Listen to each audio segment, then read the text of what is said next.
Hi guys. Okay. It just changes the perspective when you go live a little bit. I've noticed. Okay, I think this should be fine. We'll see how it goes. Fantastic. So we've got Jane joining. Tonight is interview night. And I'm just accepting. Hello. Okay, brilliant. Say something. Hello. Hi, everyone. Hello, Hello. Alex. How are you? I am very good, thank you. How are you? Fantastic. So happy to be here with you today and everyone joining us. Thank you. I am so happy too, and this went really well with the technical stuff. Hey Navid, always good to see you here. Brilliant. So let me do a short introduction. So tonight is interview night, and guys, to those of you who are used to me doing interviews on Thursdays, you know I had to switch to Wednesdays because on Thursdays I joined Toastmasters and they meet on Thursdays, so I had to switch to Wednesdays. And Jane is with us here today. She's going to share her journey, and then she's going to share some tips on how to become a female leader, a graceful leader that leads with empathy, which is something that I was talking about a few weeks ago. So Jane has a couple of careers behind her, and we will get into that in a second. And right now, she's a business strategist, and she's a publisher of various authors. We will probably get to that, what types of books you're publishing in New York currently. Yes. So the first thing is cracking your personality code. We did that already before we started. So Jane's personality code, and I want you guys to check if you have the same code, and you can crack your code. There's going to be a link. I put a link in the live, so you can crack your code to see if it matches Jane's code. So if you have it in you, what she has in her, which is such a fun thing to do, you know. So I posted a link over there. So Jane's code is this. She's a nurturer at first. I mean, she cares about people, and you will see in her career how it shows, how she cares about people, community. And then she cares about, the second code is K for knowledge, and she loves to share knowledge. And this also shows in her career. I'm not gonna say what you were doing. You're just gonna say it yourself. So let them hang on to that. So these are the two most important personality traits of Jane. A very cool trait. And then the third one is action taking. I think though you have a very strong action in you because you're the yes woman. You like to say yes to things, and this is action. We like to catch the opportunities when they show up, and it turned out so well for you. And you've had these opportunities in your life, you just grabbed them and you moved on. This is fascinating. And then the last one is also my last one, is the blueprint, which is processes, structure, tradition, rules. You know, rules are meant to be followed. That's not us, basically. We don't follow the rules. We make up our own rules, That's right? right. I love it. That's right. No wonder we're here together. I love it. Fun. Okay, fantastic. I love it too. Let's start. So the first question I always ask, what was your first job? The first job ever that you had, and Yes. how old were you when you had it? Oh my gosh, my first job was I was 10 years old, just shy of my 11th birthday, and my father and my mom bought their first pizzeria. So I was the counter girl at the pizzeria, answering phones, cutting pizzas for, customers, boxing them up and ringing them up on the cash register and all that good stuff. So that was my first job. So yes, the nurturer, the customer service in me, just wanting to, help people feel like they're welcome, that they're at home, and, just give them a place where they feel like they belong. So that runs very deep with me. Right. Yes, yes. Yeah, it does work with the nurturer for hospitality, nurses as well, right? But this Yes, is yes. great customer service. If you want to have great customer service in your business, hire a nurturer. They will tell you what the customer needs. That's so funny. That's a Yeah, that test is great, point. you guys. I know Alex posted the link in the comments. Definitely take the quiz. That was a fun, and it's fast too, like you said, Alex. It's Yeah, it's fun up to and 90 very enlightening. seconds. Yeah. Yeah, and give us a shout if you have the same personality code, because then you can resonate more with whatever Jane is here to tell us, and Yeah. it's going to be even more awesome, a great experience for you guys. This is why we do it. Definitely. Yeah.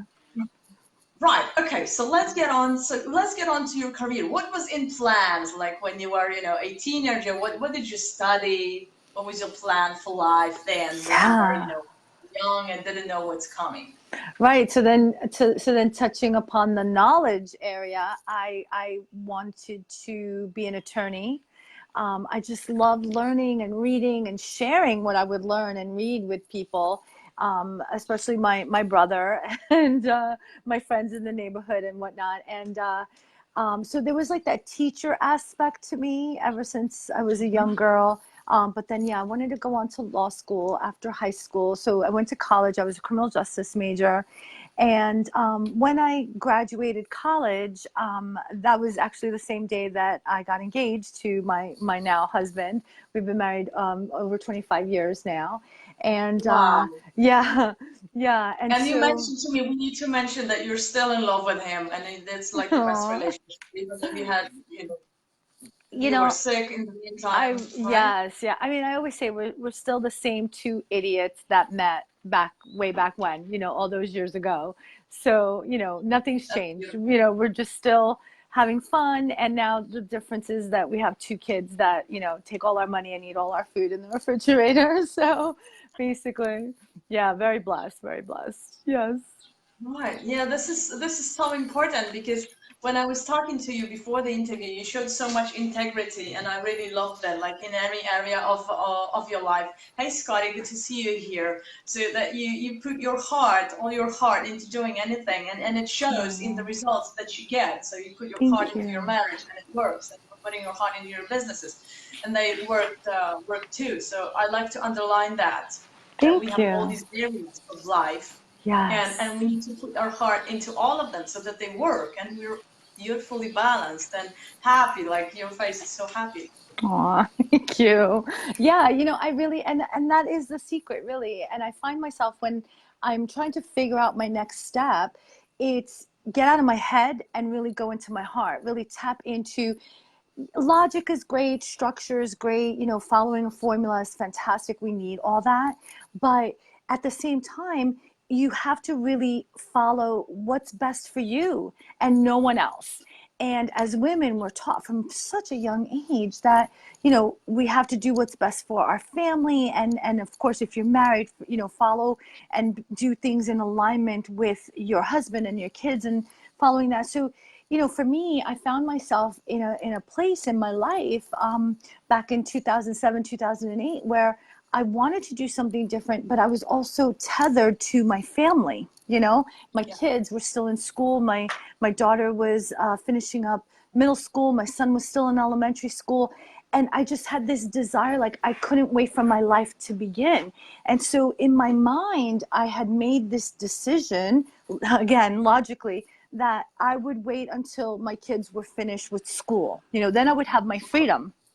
And then I could do whatever I wanted. But then something inside of me was like, no, no, no, no. Because at that moment, I had another 8 years to go. And it was just, I said, I Uh-huh. have to find another way. I don't want to live like this another 8 years. So it wasn't that I was unhappy. I was just unfulfilled. It's really what it came down to.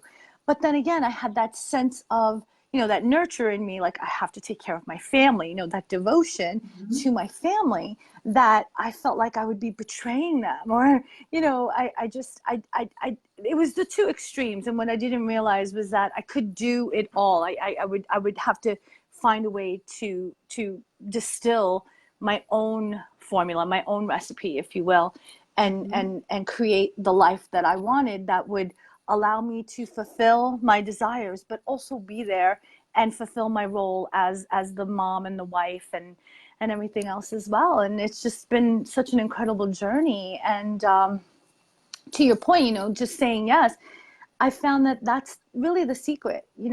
We have these ideas, we get Mhm. these desires, but it's up to us to take action on them, to follow them through. Yes. Because if we say Yeah. no, then it'll be a no.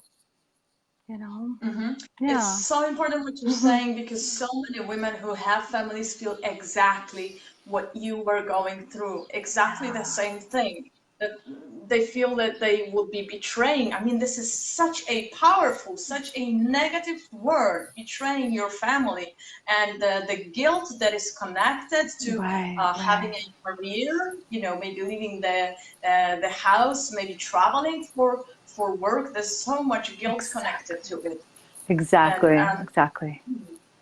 some women make a decision now, and I meet a lot of women who make the decision to start their own business online just before going to work after maternity leave, which is cool. But also a lot of a big part of the decision is because that would allow them to stay with the kids at home more, actually. So it's kind of a win-win, right? It allows you to Absolutely. do the thing and win. So what did you decide? So Yes. then you were still a paralegal, right? Or you were not working at all, and you were just deciding, hey, Laura, you were just deciding on what to do next, right? So I had transitioned from being a paralegal to we had moved to Florida, and in the interim was when I had been diagnosed with rheumatoid arthritis. So I was able to regain my health with the combination of Western medicine. I was on Humira, steroid injections, methotrexate, and then I also started incorporating acupuncture. So that really, really helped me manage my pain, manage my flare-ups. And so what I did was I was able to wean off all the quote Western medications that I was on, and I slowly regained my health. And so I was able to re-enter the workforce. And so I went to work for a title company doing real estate closings. But then in 2007, I was let go because of the, economic disaster that, reverberated all around the world. And so I found myself unemployed, and I was just wanting to work, but there were no jobs. And then I wanted to do something, but I couldn't, like I said, I couldn't figure out what that would be. And so I, I did a lot of soul searching in that time, but a lot of it was, it was a dark time. It was, really overwhelming more than anything else. I've said this Mhm. before and I'll say it again. I have, you know, there were days when I would just lay on my bed and watch the ceiling fan just spin round and round and round. All I did was take my kids to the school bus and pick them up from school, and I was just waiting for something to change, waiting for somebody to come along and rebuild the economy and bring back the jobs, and so I can get my Mhm. sense of fulfillment, and so, Mhm. and But what then was that feeling? Did you have that feeling in your mind or in your heart that you knew that something was going to pick up? I think you were not in this kind of depressed state where you're just, oh, this is senseless and useless and right. nothing is ever going to change. You knew, you had this internal feeling, I think, right? I was That something was hopeful. going to change, Yeah, right? Alex, I was hopeful, right? Because Mhm. I was aware that it was a cycle. So, what goes down goes up, what goes up goes down. So I knew it was just a matter of time. But what I didn't realize was that I had power also. What I was doing differently back then was that I was waiting for other people to make the changes that I was waiting for. I was reliant on the government, the president, the real estate market, external sources, because I mean, Things beyond your hello. control. Yeah, I mean, yeah, exactly. Because that's who was in charge in the first place. So I was just, doing my part in this great big world. Like, who am I? How am I going to change the world? But what I didn't realize was that I had the power to change my own world. And so that was, you know, um, really just the aha moment. I read a lot of books back then, and a lot of them really led to, again, getting clear on what would make you happy. What would you do if you didn't have Right. to worry about anything at all, about time or money or location or anything like that? What would that be?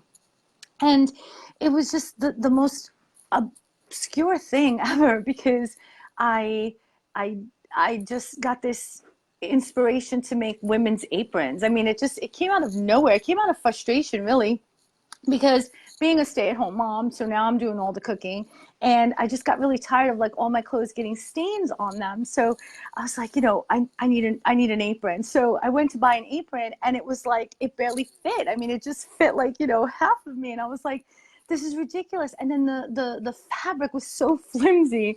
I mean, like this sheet of paper was more sturdy than some of the aprons that are on the market. And I just got so angry. I don't know why, but something inside of me was like, you know, I need to do something about this. Like, you're a fixer. You wanted to fix the condition on it. You wanted to give a right, solution to the problem. an innovator, Right. who knows, right? So the funny thing is that I don't like to cook and I don't know how to sew, and yet here I am with this idea. But again, it was from saying yes, because believe me, I ignored it. I did everything I could, but it kept coming back. I just kept hearing it, just make aprons, and I got to the point where I would just buy a quarter yard of fabric at a time to test it and everything else. And next thing you know, I was having them made in a factory in Miami. And then the interesting thing that happened with that was then came the marketing. So I got all caught up in this fear of success. You know, everyone really talks about, more than anything else, the fear of failure. Like, oh, what if I fail? What if this? What if that? You know, but then there's also fear of success that not many people are talking about. So it's like, you know, where do I go from here? You know, how do I get to the next level? And it was a choice that I had to make, because I could have easily shut it down and gone the other way and just waited out the economy and gotten myself another job. But something inside of me was like, no, like you've come this far, you have to keep going. You have to figure something else out. Right. And that's when I hired my first coach, you know, my marketing and mindset mentor. And she at first was helping me to market the aprons, but then in getting to know each other, she was like, oh my gosh, you know, your story is so inspirational. You have to become a coach too. You know, you have to help other women that are struggling like you did, and, you know, start turning things around. I'm like, who, me? You know, like, what am I? But, you know, little by little, that's just how, and again, just, okay, getting the idea and just then saying yes to it. Because believe me, I ignored it and I said no to it, and it didn't go away. So just saying yes to it just opened up this whole new world to me that I never even could have imagined possible for myself. Right. So it's and pretty amazing. Let's honestly here from my point of view is fantastic, because you got an idea to do something that maybe was not your passion. You're a problem solver, you're a fixer, right? So and that brought you to the aprons, and the aprons brought you, this is how the universe works. I want to show this pattern. And the aprons brought you to your business coach, and then after she got to know you, that's when, if it wasn't for the aprons, you would have never gotten to the business coach. Exactly. She would have never suggested this. Exactly. So the aprons idea was there. You felt it because you had to go to the business coach to find your other thing, right? Yes. And yes. you know, it's beautiful. And when you take a look at the decisions that you made, they're all good. Aww. Oh, good. Yeah, yeah. And you're right. You're absolutely right. It was a stepping stone. You know, people wait around for these aha moments, like, you know, and they are big, huge, life-changing moments, but sometimes they could be as tiny as little stepping stones. You know, it's not going to be the entire Verrazano Bridge. You know, it's just a little footbridge over a pond to start with. And then it's in gaining that confidence. It really is a test of your mental toughness to just keep going, and the bridges get bigger and longer, and it's just it makes it so much easier to cross from one bridge to the next. That's why, you know, I think they start out small like that. So, you know, so if you get the inspiration, if you get that little whisper, take action on that. It might not be, like you said, like what you're hoping and wishing and dreaming for, but have faith that it is a step in that direction to take you there. Exactly. Yes, yeah, Exactly. it's absolutely beautiful. And you know, it happens to me all the time, and to my customers as well, and people that I talk to, they find things out. It's so beautiful, and usually I noticed it usually comes from a person. So a person would need to be involved. Like, you can't sit at home and just think about things, because then nothing is ever going to happen. Hi, Tara. Hi, Rochelle. Good to have you here. Hello. Hi, everyone. As soon as you start engaging people, even if you think of something and then you have a conversation about this topic, this is how it usually happens. That's when things start to happen. Somebody gives you an idea. Somebody gives you a little push And that's when things happen. That's when people and making relationships and talking to people and contacting them is crucial to make this process work. Like, we're supposed to talk to Exactly. each other and Oh, support each other. It's so beautiful in the world. it is. It is. It's true. The world is getting smaller every day. I mean, look, you're all the way out in Poland. I'm in New York. There's people watching from all over. It's incredible. It's really, yeah. Yeah, absolutely. So moving on, so then you started to be a coach, and then you moved on to be to the telesummits, right? Yes, I learned how to host telesummit because, truth be told, and I've said it before, and it may sound a bit, flippant, but telesummits really just turned my life around. Listening to telesummits opened me up to a world that I didn't even know existed in terms of energy medicine and healing. And so I was on somebody's mailing list, and then I came across Karen Parker Curry with Human Design, and I did that. Mm-hmm. I found out my archetype for human design. I'm a manifesting generator. If anybody in here knows their human design chart, let me know in the comments. And so it was so fascinating to me. It was like it was reading about myself in this book. I'm like, oh my gosh, like they could read my mind, right? And so Mm-hmm. then I got on Karen's mailing list, and so when she was on a telesummit promoting her appearance on that, I signed up. And of course, I was also privy to the other interviews with all the other guests. And so I got familiar with, Julie Renee Doring, Lisa Barnett talking about the Akashic Records, like all these things that I'd never even heard about. And the crazy thing is that I was like, I became like a telesummit junkie, just like listening. And, Right. sometimes I'd like waiting for everyone The to go to bed. knowledge And then part, I'd be in my living room, listening by myself, at night. yeah. And then, fast forward, like not even a year later, maybe 2 years later, and these women are guests on my show. Like I've interviewed Lisa, I've interviewed Julie, I've interviewed, Jack Canfield, I've interviewed Crystal Andress Morissette. I mean, just like people that I have been a fan of, people that I have followed. It's like now we're like collaborating like you and I are right now. And it was mind blowing. And then it was time, people started in my community, in my audience, they joined my community as well. And so they would reach out to me like, oh, I want to learn how to do what you do, teach me how you got started. And so that's how the business, really marketing strategies coaching got started as well. And then just last year, I crossed paths with this woman who has become a mentor in the publishing industry. And she's helping me set up my own publishing house. And so that's what I've been doing. And so I still do a little bit of everything. And it's just, like I said, it's just been just following my heart. Really, it's not logical, because if you put it on paper, it makes no sense. And if you put it on paper and show it to somebody else, especially Right. someone in traditional business, they're going to laugh right in your face. But it's like you said, it's not about following any rules. It's just following your heart and just doing what makes you happy. And if it works, keep doing it. If not, then change course, change direction. You're the boss. And that's what we were gonna focus on today, like becoming that leader. That's what that means, being that leader, taking ownership of your desires, and not giving your power away to anybody else anymore by looking for that validation from anybody else. Right. That Yeah. permission / Yes, exactly. Mm-hmm. So, Mm-hmm. yeah, and so that's basically it. And so I know for me and a lot of people that I've met throughout the years, clients, friends, colleagues, it's a fine line.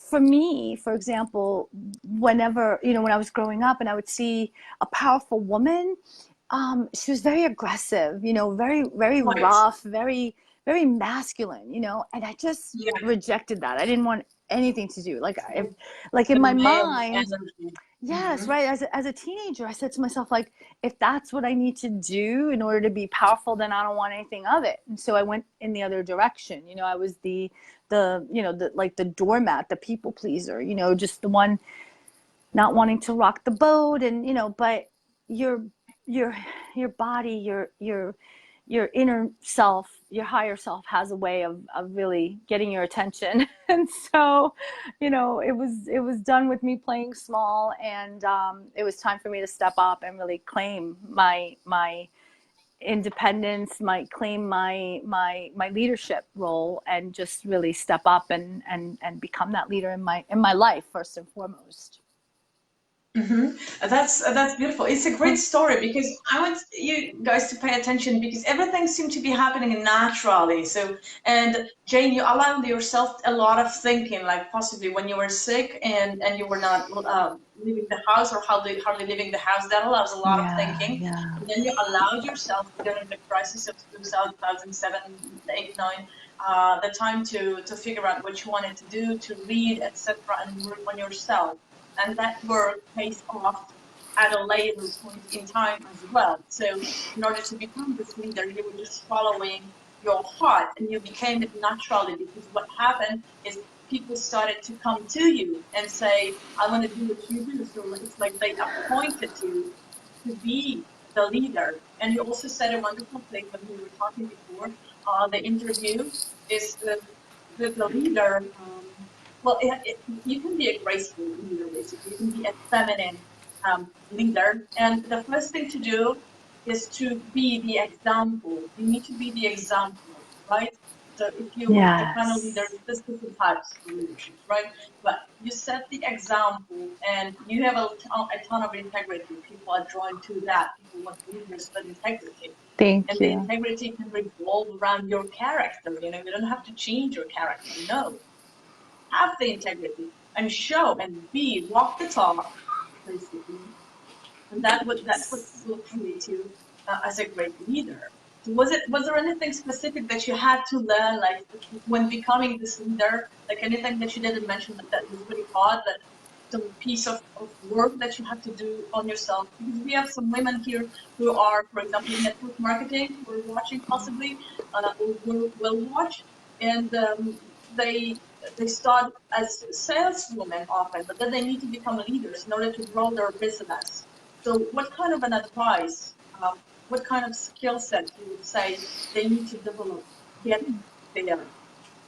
Yes. So it always, for me, I've come to realize it's making that change inside, the inner changes, and then Mm-hmm. they manifest outward. So what I mean by that is getting clear on your desire. What is it that you want to accomplish? What is it that you want to do, right? Whether just whether you are self-employed or an employee, or just not even employed at all. Like I said, it has to do with like how you show up in your life. So it's like, what do you want, right? Getting clear with that. And for me, especially in the beginning, I really didn't have, I wanted something more, something else. So what I did was I made a list of what I no longer wanted, right? So if anybody watching Mm-hmm. is having this bit of a moment, go back and look at what you're no longer willing to tolerate, what you're no longer willing to settle for, what you're no longer willing to do without, okay? All those things, because it becomes a habit. We find ourselves in certain ruts, I call them. Like, you fall in a rut, we all do, right? But next thing you know, months go by, years go by. It's up to you. No one's going to come along and pull you out of that rut. So it's up to you to pull yourself out of that rut. So take a good look around and say to yourself, like, okay, what do I no longer want? And from there, you flip it to the other side and say, okay, then what do I want? Right? Mm-hmm. And so Mm-hmm. from there, for me, it's been me. I mean, it's been me all along, the good and the bad. I'm being completely honest here, Mm-hmm. and I didn't do it alone. I want to stress that as well, right? I mean, my husband is my biggest supporter, my family, my kids, they're my biggest cheerleaders, but they can't take me to that next level. So I've always hired help, ever since my first coach. I will never be without another coach again, and I've changed coaches, and I go back to certain coaches, depending on what I need from them. And so Mm-hmm. for me, it's about managing, first thing is, yeah, learn the strategy, learn a new skill. That's fantastic too, but also have someone help you with your mindset. you know, because that negative self-talk is really powerful. And what it comes down to is that I didn't realize, but I was my own biggest bully, you know. I was so full of doubt and fear. Anytime I would even have the courage to pursue something, there would be this thought that would creep in from time to time, like, who do you think you are? You know, who do you think you are? Like, who, you know? And it was so beautiful. The first telesummit that I put together in 2014, I had 28 guests from zero. Wow. I had 0 people on my mailing list. I came out of nowhere. 28 amazing healers and mentors said yes to me, to appearing on my summit. And I remember I had all their names on the wall, you know, with their talk title and everything else, and all their names. And the night before we went live, I couldn't sleep. I was so, like, I was excited. I wasn't scared anymore. I was past all that, but I was just excited, like my own personal Christmas Eve, right? And so I remember it was about 2:00 in the morning, and I went in my dining room area where my office was at the time, and I'm looking at all their names, and I was just so overwhelmed. Like, I had tears. Like, I felt so blessed. I felt so privileged to be, you know, part of this, you know, community of just amazing people. And I the next morning I said to my husband, like, you know, it just blows my mind that all these people said yes to me, and they're, you know, helping me out and all this and that, and they don't even know me. And my husband, I'll never forget, he says to me, "Why not you? Why wouldn't they help you? You know, like, you're a good person, like, you know, like, you're doing good in the world. Like, why are you so surprised?" You know? And it just made me stop and think, like, oh, maybe he has a point there. So from there, you know, it just opened up that mode. It was an alternative way of looking at the situation for me. Right. Whereas part of me was like, yeah, who do you think you are? Then he came along and was like, why not you? And so from then, it was like the devil and the angel on my shoulders. And it's like, yeah, why not me? Why not me? And so when I start to feel those energy levels depleted, the cheerleader in me gets a little tired, that's when I call in my soul sisters. You know, that's when I call in my friends, my coaches, my mentors, like, hey, I'm having a hard time with this. Help me get through this hump. And they show up, and you know, and we do it together. So, yeah. That's beautiful. I always say you need to have your tribe. You need to have your tribe, the people that, you know, you're going to call or see. And sometimes, you know, they reach out to me, like, they feel my energy and they reach out to me and say, Alex, I think you need my help. I'm like, oh yeah, you're right. Yes. It works fantastically. Yes. That you get support. But also the other thing that you said, I think it's very important for a leader to be grateful and to appreciate. I always say it's an honor. I always say, when I cook for somebody, I feel like it's an honor to cook food for somebody, for example, to feed people. I've always felt that. And when you're a leader, you have the honor, the privilege of having people follow you, right? And it's a great responsibility, but it's also a lot to be grateful for. And leaders should come out from that feeling. And that's our feminine power also, like having this empathy. Not like being the alpha male or saying, you know, okay, now they follow me, I'm awesome. No, I'm also grateful, and I appreciate the other people. This is the style of leadership that I've discovered both of us really enjoy and embrace, and it's absolutely brilliant. Right. I'm very cool. I agree with what you're saying, because, you know, for me, leaders sometimes, like I was saying before, you know, same thing with powerful people. Leaders, you know, would equal dictator or, you know, someone that abuses their power, right? And so the thing, I saw this quote a while back. It said, like, you know, leaders are not in the business of creating other followers. They want to create other leaders, you know. And to me, like, the greatest honor is when my clients become my colleagues. You know, they first, you know, we become friends, soul sisters, bonded for life, and then they become my colleagues. We end up collaborating on things together. Like, I mean, even when they were my clients, I don't think that I'm better than them. it's just that we just happen to have that kind of relationship at that time. But, you know, we raised up together, and then there's like that exchange. Exactly. That's fantastic. Yeah, because you're both getting something out of this relationship. So why would you think that you're better than them? You're better at something else. They're better at something else, and you can just collaborate. And this is our feminine strength, Yes, really. I agree. Right. And that's why I call it, you know, healing the leader wound, because it's not about competition. It's not. There's plenty out Yeah. there for everybody. And so it's really about collaboration and just really coming from your heart, not having an agenda and not having any, you know, ill will or, you know, just negativity attached to it, you know. Absolutely. Yes. Yes. Right.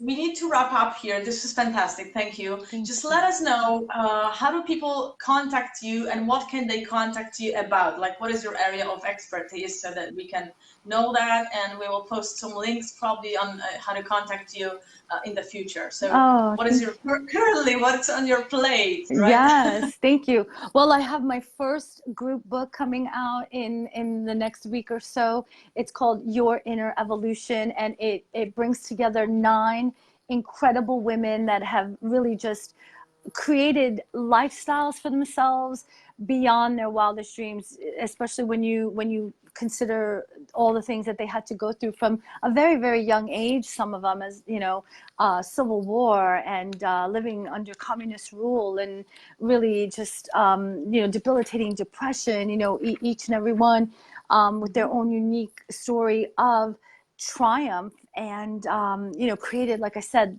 just lives, families, and vibrant health, and businesses for themselves beyond anything that they could have ever imagined. And so I'm just so honored to be the publisher behind that. And then I have solo authors that are publishing their solo books with me as well. But I also help, you know, women that are just really passionate about taking their life to the next level, and their online business to the next level. And I help them to launch and grow their message, their business online, so that they can authentically attract their clients, and really just, you know, share their message, whatever it is, in whatever.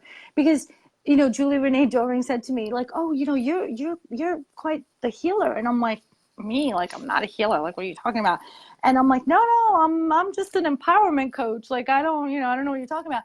She's like, yes. She goes, like I said, you're a healer. She goes, empowerment is healing. You know, anytime you help someone better their lives, that's healing. You're a healer. And you know, she's an amazing lady, and you know, to have her anoint me as a healer, I'll take it. I'll take it all day long. So yeah, so you can find me on Facebook. You can find me, you can email me directly, jane@janelorenz.com. And I have my Jane Lorenz website that is under construction. And then I have the Kismet Books, which is my publishing company, kismetbooks.com. That's coming soon. So please look for that. But like I said, find me on Facebook, and just reach out, private message me. I love talking to people, as you can see. And the more the merrier. And it would be an honor to get to know you guys on a more personal level. So thank you, Alex. And thanks to everyone that joined us. I appreciate you guys taking time out of your day to watch this. Thank you, Alex. You're amazing. It's an honor. Thank you very much. It was a great pleasure to have you here, and your story is great. I think it's very inspiring to just follow your heart. And thank you guys for watching, and all your nice comments. And I don't say hi to everybody because I don't want to interrupt my guests naturally. So I'm sorry if you don't feel offended if I don't say hi to you immediately. Jane, if you could please put the links, or the email address, you can also put it there in the comments so that people can contact you, take a look around, you know, see. I have some potential authors also watching sometimes, so maybe they can contact you as a publisher as well, and women who are in business too. Thank And you. thank you again for Thank agreeing you. to do this. It was a short notice as well, so even more thankful. I knew we And could we'll do be it. in touch. Thank Yeah, all you. the best. Yes. All the best for your business. Thank you. You too. And all the best to everyone. Thank you, guys. Ciao. Thank you guys. Bye. Have a good night.